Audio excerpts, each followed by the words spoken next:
Welcome to Session 2, Understanding Note Names. My name is Jerry, and I'd like to begin by reminding you from our Session 1, which was the introductory session, that the primary goal of this whole learning series, entitled How Chords Are Formed and Used for Absolute Beginners, is obviously to get you forming chords as soon as possible. As you can see in our map, this will show us where we are and where we are going. This is our first technical session that dives into understanding the piano and how the notes are named. I hope you enjoy. To get started, I want to expand a bit more on a couple of terms I briefly introduced in Session 1 while also introducing a new term for our definitions list. First, let me revisit the definition of the term chord. A chord begins life first in its basic or root position orientation using three different notes to be played at the same time.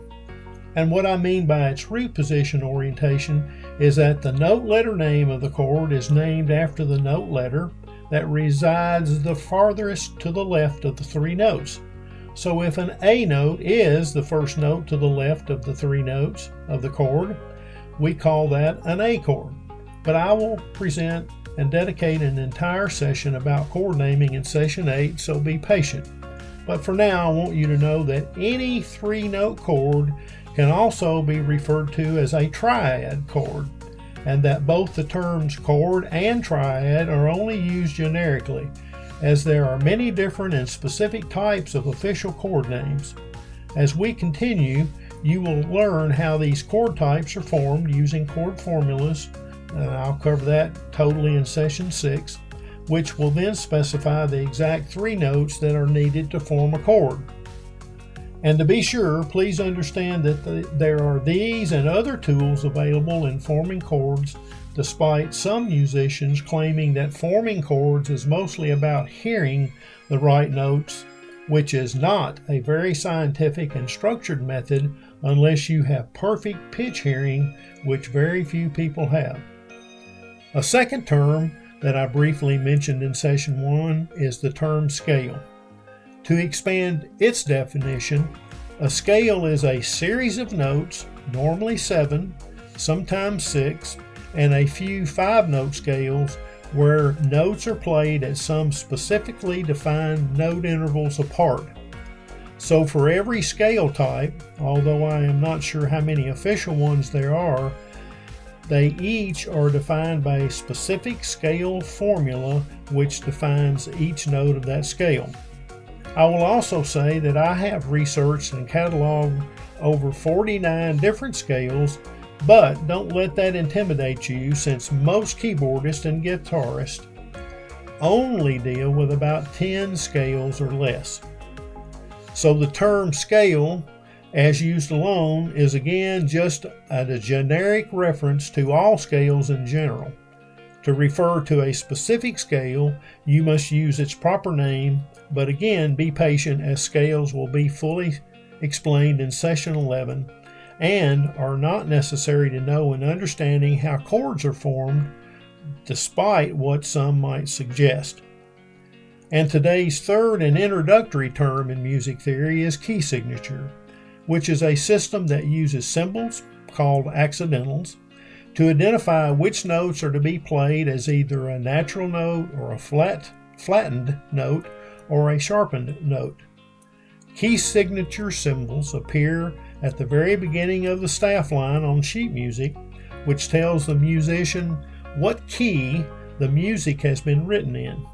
Most often, the key signature of a song is simply referred to verbally by musicians as the key, which indicates the central tone or sound we hear in the song as expressed by some music note letter name, for example, as in the key of A or the key of C or the key of E flat or whatever. And make a footnote to yourself here that once you learn how to form chords, if another musician gives you the chords to play in a song, you can play that chord without ever knowing what key signature it is written in. You really won't care at that point, which is precisely why we don't need to study key signatures yet, as they are a very commonly misunderstood topic. But never fear, I'll cover key signatures completely for you in session 13. Again, until then, be patient and stay the course. For now, these brief definitions should be good enough for us to continue our study successfully. One of the most basic elements in learning about music and music theory is knowing the names of notes, the title of our session today. Obviously, without this fundamental knowledge, learning music in general, and specifically chords in particular, would be very difficult. And yet, interestingly, there are many good guitar players who don't know all the note names of every fret and every string. And there are some piano players who strictly play by ear without understanding the theory behind how the notes relate to one another. So how do these very talented and gifted players learn to play chords without some theory background? Well, basically, they do it by memorizing finger shapes, that is, learning to place their fingers on specific keys to make specific and certain chords. And that's okay because it works well for them, and it even works for someone way less talented like me. But in reality, finger shapes is just about memorization and nothing else. I can also say that personally, my lack of basic music theory knowledge was a very limiting factor for advancing my musical skills, but I always thought there had to be some kind of systematic relationship in the music world that I could learn besides just listening and trying to decipher the right note or the right sound or the right chord from a record player. And you will learn that there really are systematic relationships to music as we advance through the next few sessions, which is why I wanted to share that with you. So if you are serious about learning music, I suggest you learn every note name on the keyboard, or the guitar for that matter, as it makes learning more fun and enjoyable rather than some boring and mysterious process. In my early days of playing music, most questions I asked of other musicians were answered with a quick, quote, "That is an exception," which left me with few options other than to accept that answer at that moment. But for now, I know differently, and I can assure you that there are very few exceptions or things that you have to, quote, guess about in learning music theory and chords, and 99% of questions that arise can be technically explained. And as far as the naming of the piano notes, there are technically only 18 names to learn. So let's get started. To begin understanding note names, let's make 4 general observations of the keyboard. First, and obvious, there are a bunch of keys or notes. And depending on the length or size of the keyboard or piano you have available, there may be anywhere from an abbreviated 60 key to a full-size 88 key keyboard. And another obvious, but sometimes overlooked observation, the shorter length keyboards are physically easier to transport, but also have fewer keys, obviously. Doesn't sound important until you have to ask for help to load and unload and transport your equipment because your instrument is so heavy. Although having pointed this out, the size of the keyboard is not critical for the absolute beginner, so don't be concerned. Just know that keyboards and pianos come in a variety of keys and weights. Second, notice that all the keys are either black or white. If you look closer by color, you'll see that all the white keys are adjacent to one another in the same row that is closest to you across the entire length of the keyboard. Conversely, notice that all the black keys are in their own row, but further away and physically grouped neatly into sets of 2 and sets of 3, or groups of 2 or groups of 3. The third observation is to realize that every physical keyboard note, or used to be called ivory, actually plastic these days, represents a unique musical pitch or tone from low to high. Although each note represents a unique pitch, you should consider all notes to be, quote, equal to one another. That is, there is no single note more special than any other note, other than you will likely play some notes more frequently than others. And the fourth and last observation I want to make as we approach learning individual note names is to keep the following statements in mind. First, note names never change. So once you learn a note name of a note, we'll do that soon across the keyboard, that never changes. And then secondly, the relative position of each of those notes on the keyboard never changes. Said another way, any key you select will always carry that same note name based upon its relative position to other keys, which means all notes are repeated up and down the keyboard, just higher or lower in pitch, but with the same note name. So, to say it again, note names never change and their relative positions never change. Notes first, and then we'll take a look at the black notes separately.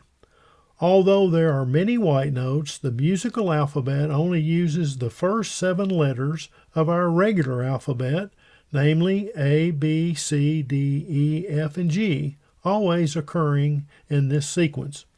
But how can that be since there are way more than 7 white notes across the keyboard? As is probably obvious, it is because these 7 white note letter names repeat themselves across the keyboard. So when we go from A and get to G, then up the keyboard, then we start repeating that same note names of A through G. That sequence continues to repeat up and down the keyboard. So to explain, let's take a closer look at the A note and determine its relative position to other notes, although we could start on any one of those. And by close look, I mean let's see what color and physical arrangement of notes that neighbor the A note to establish its relative position. There are no rules here. It's whatever you choose to focus on to trigger your visual memory of its relative position and any other note. So the A note will always be in this relative position across the keyboard, whether it's here or here. And when I say relative position, let's look at the notes that are neighboring. And we could look at this note, or we could look at this note, or any of those notes, whatever gives you the visual cue. So for me, I actually have this visual cue as being actually 2 notes down from the C note. So C, B, and A. So whatever you choose as a visual cue, know that it's as good a cue. If it works for you, then that's what you should use. Again, there are no rules for these visual cues. So the neighboring notes are all around. This is where A is, and whatever you deem necessary to help you locate the A here, and then on up the keyboard or on down the keyboard, doesn't matter. So now if someone asks you to play an A note on any keyboard, that relative position is always here. So that's really pretty easy. And so this note naming is the same kind of pattern for all of the keys across the keyboard. We're just starting with A. Now, let's look further and a little deeper. If this is A, then as we move to the right, like reading a book, then if this is A, our next alphabet letter is B, and that's what this note is. That's a B note. Continuing up, this is a C, as I mentioned a minute ago. Then D. This is note E. This is note F, and note G. So from A, B, C, D, E, F, G, those are the 7 note names. Now, when we continue up, then that note name is an A again, the same note letter as this one down here. Musically, it's just a higher pitch or a higher sound, but the note name is the same. So we go A, B, C, D, E, F, G, and then back to A, and we start again, and then we continue up the same sequence as before. It's pretty simple to do that. Probably the hardest thing is just getting your visual cue as to where A is, and that's part of the note naming process. So congratulations, we've now named all of the note names A, B, C, D, E, F, and G. So those repeat. And because of this, a repeating pattern, we're able to identify every single white keyboard name all the way up and down the keyboard. So it doesn't matter where you are, those relative position names stay the same. But let's make things a bit simpler.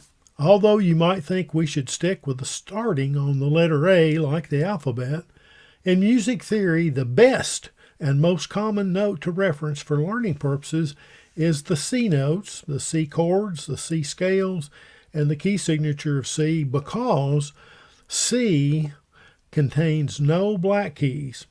And we'll see later that C is also a great template for demonstrating many other music theory concepts. For now, let's take a closer look at finding all the C notes, and then afterward I'll give you other reasons why the C note is so often used as learning examples in music. So here is the C, this is the C note, and if we look at the C notes, both here and here, we can also maybe introduce temporarily the black keys, and there are actually black keys that come in groups of 2, or these black keys come in groups of 3. So and that runs up all the keyboard. So there's a set of 2 black keys, a series of 3, and then up is 2 and 3 and 2 and 3 on up, and also down to the left is the same thing. So we can readily, this is a good visual marker for me as well, is that to locate the C, I'm always looking for the group of 2 black keys, and then the very first white note to the left is C. Now earlier, a few minutes ago, I said we said A, B, C, D, E, F, G, and that holds true. Now we're just showing another marker or another visual cue on being able to locate the C note, since it is really very important. So that's what I use also to locate the C. So having that visual reference helps separate and allows us to spot all the C notes more quickly up and down the keyboard. So we've got a C here and a C here, and again this keyboard's on up. It's not in our focus now, but it continues. So because C is used most often as teaching, it is probably better to learn where the C notes are and then reference everything else from them. So nothing changes. If this is C, which it is, then that's D, E, F, G, A, B, C. And as we said with the A notes, it repeats again. That series goes up. So just know that the C note is a great reference and is used more often than, say, the A, which is where we started a few minutes ago, just to say we could start anywhere. It doesn't make any difference. So it's a good visual reference. So now you know both where the A notes are and now technically where the C notes are. Find your visual cue and start memorizing where that is, or whatever is a good visual cue for you, and then you've got it. As a fun teaching moment, let's see if we can find a C note with our eyes closed using a touch and feel process as follows. Close your eyes, no peeking. With your right hand, move and feel your way across the keyboard until you find any set of 2 black keys. I'll choose this so that you can see in a moment. From here, keep your index finger on only the left black key right here in the set of 2 black keys. So just kind of keep your feel here. And then lastly, just slide a little bit to the left and down one note, which will be the C white note. We already know that's the C note, and that's it. So what's the big deal? Well, I have no way of verifying for sure, but I can only imagine this touch and feel process might help explain how artists with limited sight can actually play the piano, like a Stevie Wonder, Ray Charles, Ronnie Milsap, or others not even so famous that can and have done. In fact, if you watch great keyboardists play, they are not constantly looking at every note or chord while playing, as they are able to feel without sight on where they are on the keyboard. Of course, this skill is developed after many hours of practice and playing. Now let's locate and define another commonly used term in music theory called middle C. As it suggests, it is the particular C note that is physically located near, not exactly, the middle of any given keyboard. In our example today, this is middle C of this particular keyboard, although you can't see all of the keys to the left or right, but this is in the middle of this particular keyboard. And really, middle C is primarily a reference point on the keyboard for teaching and composing and has no particular musical significance other than its identifying location. And it is also used as an important marker for learning to read sheet music, so people refer to middle C all the time. And every keyboard has a middle C, no matter how long it is. It's just the C note that's closest to the middle on whatever keyboard you're working with. Because this general location of the C note is neither too low or too high in pitch, it sort of becomes by default the go-to place for warming up and noodling around on a keyboard. And pretty much that's it for middle C. Now you know as much as I do about that particular term. Now another term to know in music theory is the term octave, as you will see, hear, and apply it often. In math, octave means 8, and in music theory it also refers to the number 8 as derived from the 7 letter note names A through G, for example, or C through B rather, and it's just the 8th note to complete the note sequence. It has not much other reference, but here is and sounds like middle C on this keyboard. So if I go up like we did, D, E, F, G, A, B, and then we're back to the next C then. We started this C, and we're now going on this C. That C, this C, is an octave above this C. So if we counted it, that's 1, 2, 3, 4, 5, 6, 7, 8.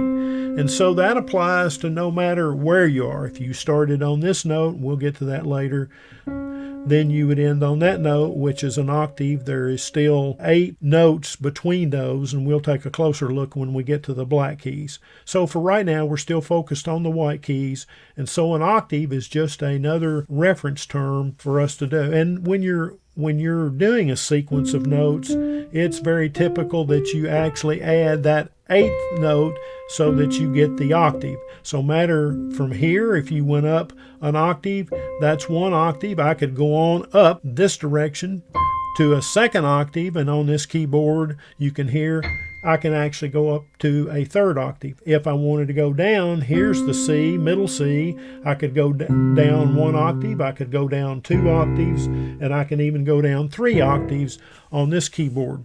So that's just a reference term that is used a lot in music theory. So that's all that means is an octave. So one last example, if you're here on A, then the next octave to A is 1, 2, 3, 4, 5, 6, 7, 8.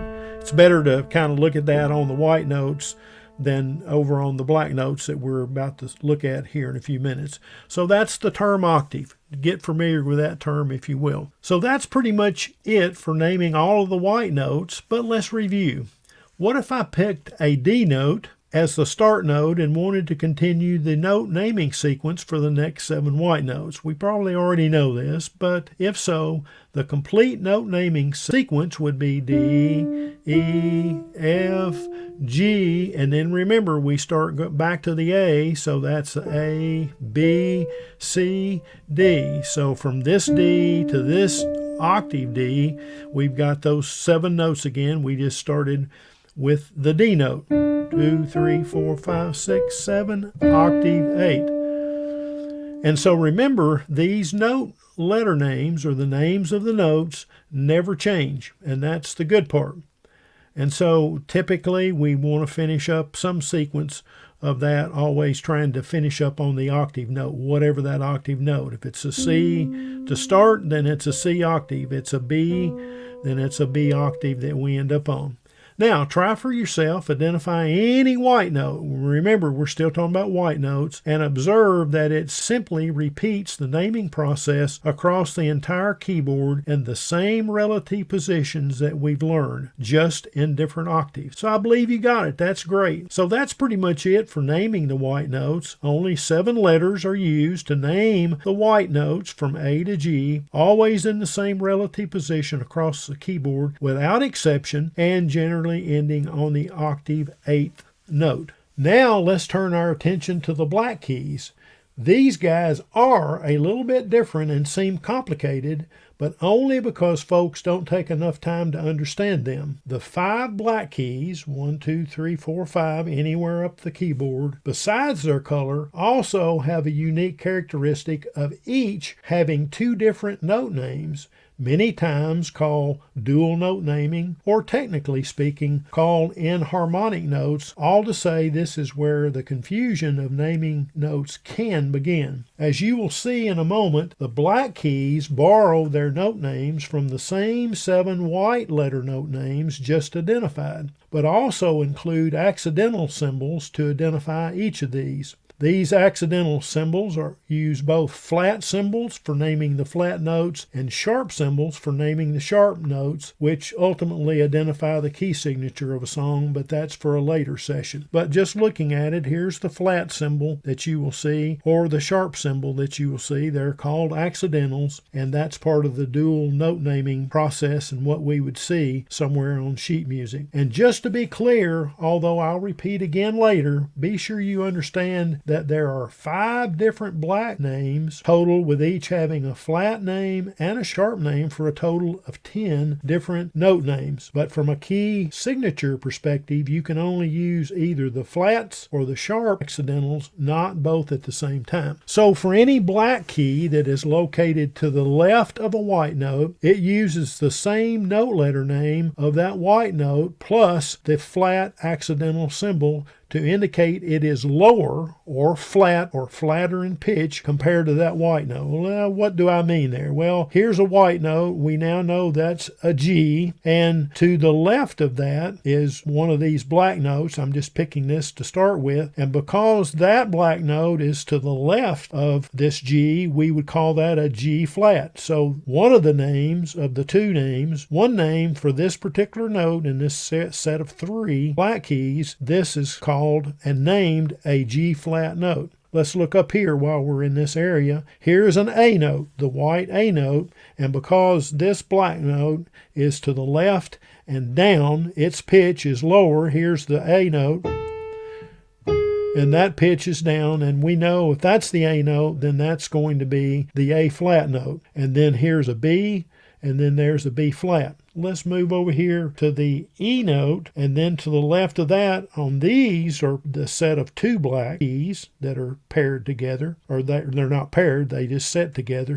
They're neighbors to one another. So if this is an E, if you go down to the left and want to know what flat name this is, it will be an E flat. This is a D, and that's a D flat. So we can understand then how the flat names, the naming protocol applies to every black note, no matter where it's located on the keyboard. So whether it's this series of 3 black notes, or the one up here to the right, or the one going down, as long as you see this set of 3 black notes, then this will be a B flat, A flat, and a G flat. If we look at the series of 2, that's going to be an E flat note, and this is going to be a D flat note. So those are the flat names. Now conversely, let's look at the sharp notes, because once we understand this, it's not much different, except now we're going to go up. So let's start here again and see what happens. If we start on this one to accommodate the names of these 3 black keys, this time we're going to start on an F note. But if we go up, because we've got a black key up over there, then that's going to be, in this case, the sharp note name for this is F sharp. There's the F, and if we go up, then that's the F sharp.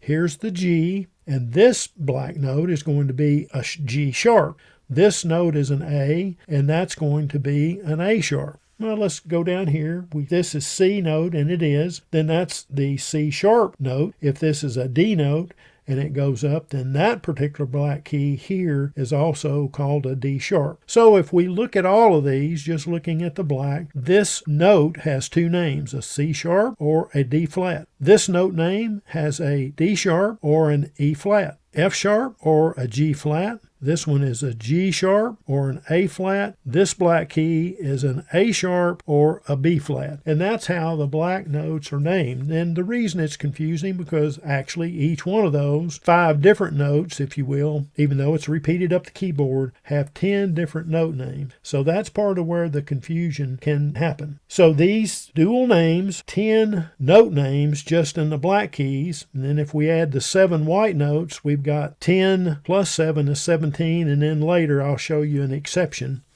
to that. Now let's review the naming of the 5 flat named black notes randomly starting on D flat. So let's call that D flat, which is what it is. Then this is going to be E flat. This is G flat, A flat, and B flat. So those are the 5 flat names.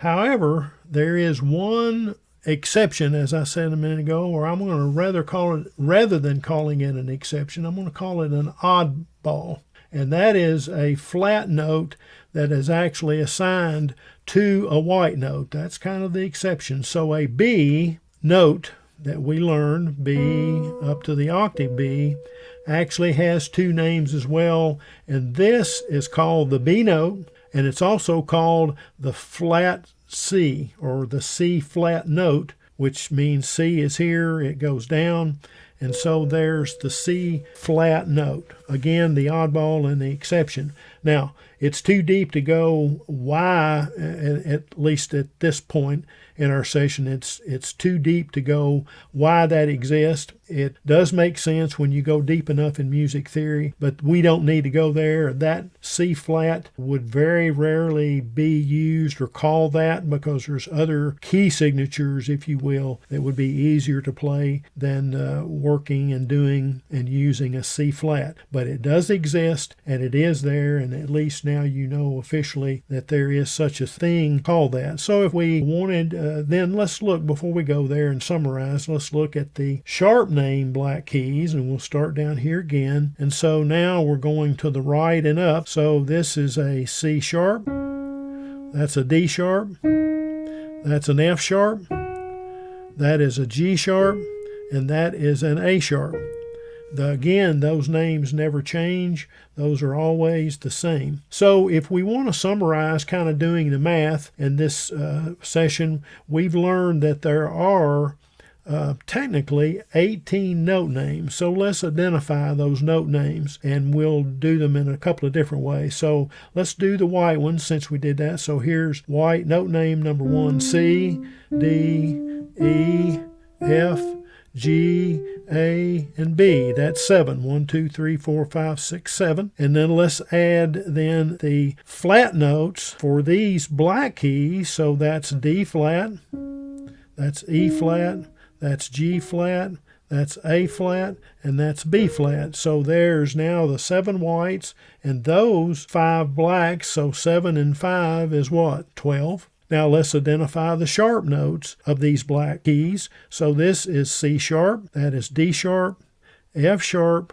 G sharp, and A sharp. So there's 5 more. So now we've got 7 plus 5 plus 5 more. And then the last one is that C flat note, which resides as the same enharmonic value here of a B. So if we take the 7 plus 5 plus 5 plus 1, that is a total of 18 note names that there are. That's all there are, and that's how they're located and where they're located. Remember, note names are all relative to their neighboring notes, and the good news is they never change. So if we can learn between the C or any, it doesn't matter where you start, you've just kind of got a window of an octave that we look at, and we can get all of those notes in there. So if I identified all of those names, that's C, C sharp or D flat, D, that is D sharp or E flat, there's the E, note, there's the F note, and we've got an F sharp or G flat. Then we've got the G, we've got a G sharp or A flat, and then we've got an A, and we've got an A sharp or a B flat, and then we've got the B, and then we're back to a C. So that's pretty much it for naming the white notes and the black notes and kind of understanding what's going on, and that's pretty much it.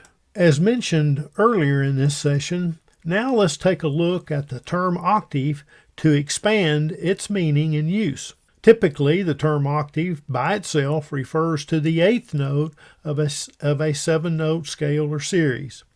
And the example most often used to demonstrate an octave is the C scale, or the C octave, where the start note is the C, followed by the next seven white notes, and thus ending on the eighth or the C note, 8 notes above, otherwise again referred to as the octave. But an extended version of this term octave includes and counts all the notes, black and white, between the typical space of an 8-note octave. Looking closely, we can see that there are actually 12 notes in this space, all of which are equally important. So let's take a look at that by putting a little window over that and isolating so that we can see what's going on. So this is the C note, as we already know. And then, though, we're going to count all of the notes, white and blacks, between the C note and then the ending note of that scale, B. The C note, the octave note, is up here hidden. But for now, let's count just so we know there's actually, in an octave, there's actually not just 7 notes, because at some point we have to account for the black keys or black notes. So if we count, we start on C note as 1, and then we've got 2, 3, 4, 5, 6, 7, 8, 9, 10, 11, and 12 notes.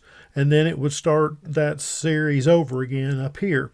So what we do when we look at this window and when we're counting all the notes in what we typically call an octave, now we give it a different name, and it's called the chromatic octave. So a chromatic octave, it contains actually 12 different keys between some start note, and then the start note to start that series again is actually on a count of 13.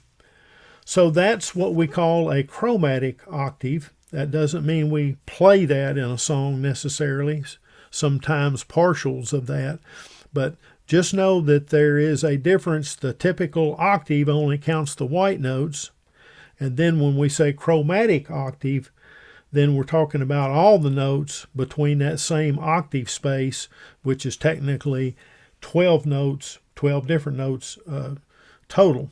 If we took away this little window and we just started with the A note instead of the C note here, if we started with the A note, then we would count that 1, 2, 3, 4, 5, 6, 7, 8, 9, 10, 11, 12, and then that 13th note would be back on the A octave note. The other interesting thing to look at between these octaves, or between these chromatic octaves, where we're counting the white and the black notes, it doesn't matter where you start, but in any chromatic octave, you'll always have 7 white notes, and you'll always have 5 black notes. They don't line up necessarily in the groups of 2 or groups of 3, but if we did the A as the chromatic octave, then there's 1, 2, 3, 4, 5, 6, 7 white notes. There's the A note again, or the A octave note. But between this and this, then there should also, you will see that there is actually 5 black notes, 1, 2, 3, 4, 5, and then you'd be back to the octave again, what we call. So this is a chromatic octave that goes from here to here. Just the normal term octave just is using the white notes to count. So it's kind of an interesting little process. We'll see and use this term chromatic octave later in session number 4 when we talk about note position numbers. And related to the term octave, as hinted earlier, on any given length piano or keyboard, there are multiple sets of octaves, anywhere from 2 to 6 sets. These octave sets start from the left and lowest octave and are numbered octave 1. So on whatever keyboard you have, whatever length it is, the very left octave is just simply referred to as octave 1. Then the next set of octaves is octave 2 and so on up the keyboard. So no matter what size keyboard you have, that process stays the same. So then if you happen to see somewhere written on sheet music or music charts that it says C4, this indicates that you're going to be playing a C note in the 4th octave, and so you would simply find that on your keyboard. So that would tell you the range and the pitch of the sounds that they're looking for you to make in that particular song. And you might also see that listed in a biographical profile of a professional vocalist, as they might have expressed their range. For example, they might have their range of singing octaves listed from C3 to D5. So it would go from the C note in octave set 3 all the way up to a D note in octave set 5. So it's just a generic term, but that's how it's used and what it means.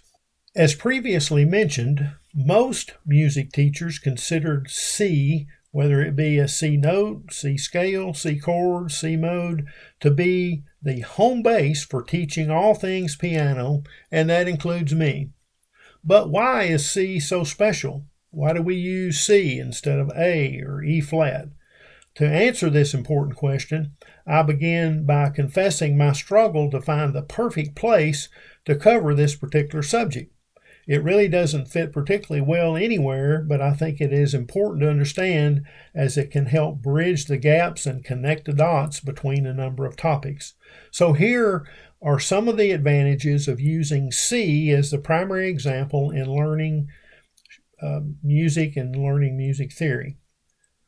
Any C note can be located by feel because of its relative position to the 2 black sets of keys, even with your eyes closed, as we know from sight-impaired artists who play or have played the keyboard to finger feel where they are on the keyboard. Thus, the C note allows us to easily identify the groups of 2 black keys, and it also quickly helps us identify the middle C note. The C major octave, or scale of notes, that is, the 7 white notes only, is the only scale out of 18 that has no flat or sharp notes. So when you're teaching and learning piano, because the C scale has no black notes, then that kind of takes them out of play. And also the C major octave of notes, again, that 7 white notes, is great because we'll see later that it serves as a template to identify the scale note intervals of that scale and all other major scales, and we'll learn more about that later as we go through. And also an advantage to using C, talking about the C chromatic scale of notes, that is all the 12 notes from C to B. It allows us to quickly identify all home position C notes across the keyboard. It allows us to visually see the octave sets repeated across the keyboard, and it more easily we can see how note positions numbers are assigned. Again, we'll be covering that in session 4. Now let me mention a couple of disadvantages of using C as the primary examples in learning music that you might not be thinking about yet. The C major octave or scale, that is the 7 white notes only, is not particularly easy to play because it requires the thumb-tuck fingering technique, which takes a fair amount of time and practice to build speed. Despite this difficulty, using C does force us to practice and play these finger position and movements to help us build our playing skills, but that's something for later. Also, the C major octave, or the scale of the 7 white notes, is the only octave out of 18 key signatures that uses no black notes, which make it easy to apply note position numbers. Again, you'll see in session 4. However, because note position numbers are so easy to apply in C, it does and can mislead us into thinking that C is the only scale that note positions are used in, which is not true. And when applying note position numbers to the other 17 key signatures, it seems to make those assignments a bit more challenging, as we'll soon see. Interestingly, another point while we're here is the fact that all other major scales, that is, scales starting on any start note except C, will include at least some number of the black notes as part of their octave scale notes. This will make more sense as we continue. This concludes our session number 2 on understanding note names, and I hope some of the different views and perspective help make important learning connections for you. It is essential to understand note names and other associated terms as you learn to navigate your way around the keyboard. As always, thank you for your time and attention, and please subscribe if you found this session helpful in your music journey as an absolute beginner. And now a look ahead. The next session, session 3, is devoted to understanding note intervals. In this session, we will learn about the different languages that are used to describe note interval distances and how they are used in forming chords.